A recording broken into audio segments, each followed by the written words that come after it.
My dear brothers and sisters, as they are mentioned, that Jesus came in the world to establish a kingdom, which meant to make people whole, those who are sick or any other ailments. Today, see one instance where Jesus makes a person whole.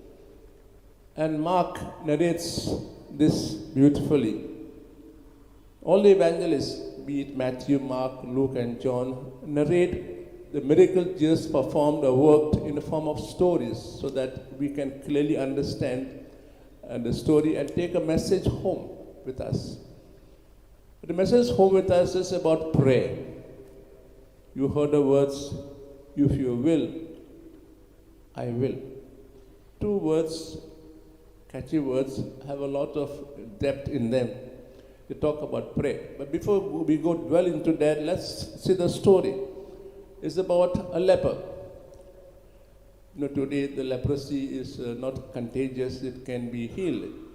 But in Jesus' time, in the Old Testament, you hardly hear any instance where lepers were cleansed on their own. Only God could cure them. And therefore their state was miserable. They could not live with a family, nor in a society. They had to live far, far away from anyone, any human habitation, because leprosy meant any sickness which has some marks on her. And so any spots you find on the body, let's say you are a leper. We just go. It is very contagious. That was the condition of the lepers of those days. They just could not live with the family, nor in society, but live far, far away from anyone.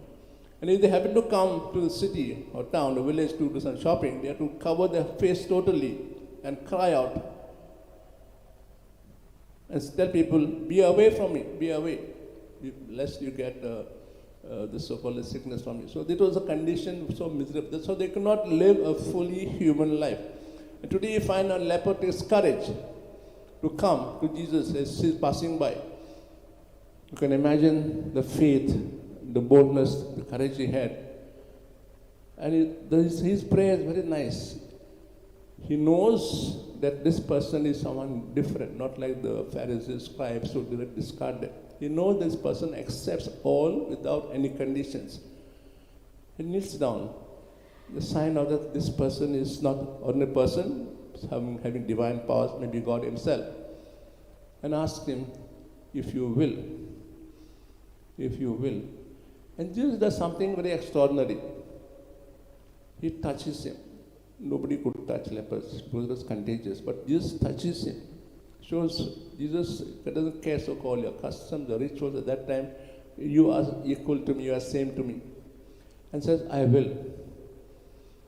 Two words, if you will, I will. The faith that man had. But yet, totally abandoning himself into God's hands, into the hands of Jesus. He says, he doesn't tell Jesus, you make me clean. No, if you will. And Jesus says, I will. And the man is cleaned. We at times, we get lost. Because we come here or anywhere, you pray in our rooms, we pray to this intercession, that intercession, we want favor from us, for us. But do we say, you will, let it be so? And when our prayer is not answered or not heard, what is our reaction? Do we say it is your will that my prayer should not be answered? Or do we say we are angry with God because God has not answered my prayer? We may be asking for a person who is sick in the house, wants to be healed. We have got terminal cancer of any type and want to be healed. And so on. Cases may many. Because someone is having an accident on point of death, you want him back to life, and so on. But do we say, God, if you will? And at that moment, do we let go? Or we still say, it's my will, our family wants him back. He is a very important person for us, and if he or she dies, we don't know what will happen to us. All these so-called thoughts go into our mind. We don't really totally surrender to God. Say, if you will, let it be so. And a miracle doesn't happen to our life, what happens to us? So today's miracle story Mark relates something very important for our prayer life and for our deepen our faith in God and each other too. Speaks about total surrender to God after we have made our prayer in deep faith. That doesn't mean when we come to pray, we don't have faith. We do have strong faith, like this leper. But God knows what is good for us at that moment. For us, for family, society. See, He knows.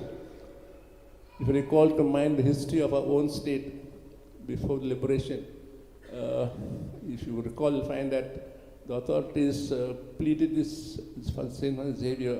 They kept all things. Says, please, says, keep us away from this so-called invasion, so say, Goa by the Indian authorities. And they sought him and implored with him, but nothing happened. So let us surrender ourselves totally. That's history. Don't think about it now. That's history. There was also a case earlier. Sorry, I won't tell you about it now today. It will become too long. Where Xavier did perform miracles, especially when Shivaji invaded Goa and he wanted to attack this place, destroy it. We kept all documents in his coffin and said, please save us. And it happened. He saved us. So let us now, today as we pray, surrender totally to God. Say, if you want anything good for us, we let ourselves go into your hands.